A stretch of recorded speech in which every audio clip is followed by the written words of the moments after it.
सगळं करून झालं, आता हेच करायचं बाकी होतं ना, आज ते पण मी केलं. तर रात्री मी ना कपाटामध्ये डबा ठेवला होता. आता ह्या डब्यात काय ना चला सांगते. तर पीठ फर्मेंट करण्यासाठी नाही इडलीचं, त्याला गरम जागी ठेवतात आणि आता कपाटात ना कपाट बंद असतं, त्यामुळे म्हटलं चला ह्यावेळी ना कपाटात ठेवून पाहूया.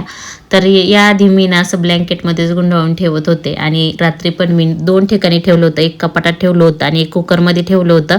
तर आता ह्यावेळी मी ब्लँकेट नाही तर वरचा हा टॉवेल आहे ना तो ठेवलेला होता आणि कुकरमध्ये ठेवलं होतं ह्यावेळी. आणि मी उचकून पाहिलं तर दोन्ही पिठे ना बऱ्यापैकी फर्मेंट झाले होते, त्यात एवढा काही फरक नव्हता पडला. पण आता थंडीचे दिवस आहे त्यामुळे पीठ काही जास्त फर्मेंट होतच नाही, तरी पण बऱ्यापैकी फर्मेंट झालं होतं. इथं पाहू शकता तुम्ही. तर आज सुट्टीचा दिवस होता म्हणून मग ना इडली डोशाचाच प्लॅन होता नाश्त्यासाठी. तर मग मी इथं ना पिठामध्ये ना मीठ टाकून घेतलं, त्यानंतर मग हे छान असं मिक्स करून घेतलं.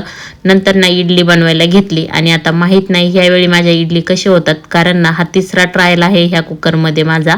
पहिल्या 2 ट्रायल तर फसल्या आहे आणि आज तिसरा ट्रायल होता. इडली खायला तर खूप आवडते, पण ती ना माझ्याकडून एकदम लुसलुशीत बनत नाही, अशी कडक बनते. माहीत नाही काय माझ्याकडून फसतंय.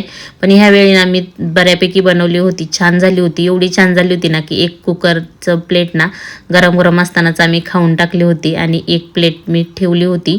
त्यानंतर ना चटणी वगैरे बनवली आणि डोसे पण काढले आणि आज सुट्टीच्या दिवशी असा मस्त पोटभर नाश्ता केला. तर छान झाली होती इडली डोसा. आणि आता इडली डोशाचा नाश्ता कितीही छान झाला तरी इडली डोशाची जे काही भांडी पडतात ना ती घासताना ना अख्खा इडली डोसाच जिरून जातं.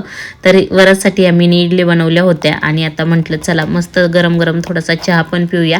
तर आम्ही दोघांसाठी ना इथं मी चहा बनवलेला होता. तर मस्त असा चहा पिऊन त्यानंतर ही जो काही पसारा पडलेला आहे किचन वाट्यावरचा, तर आता हा सगळा मला साफ करायचा होता. पहा, इडली डोसा खायचा असला ना की एवढा किचनवरती राडा होतो.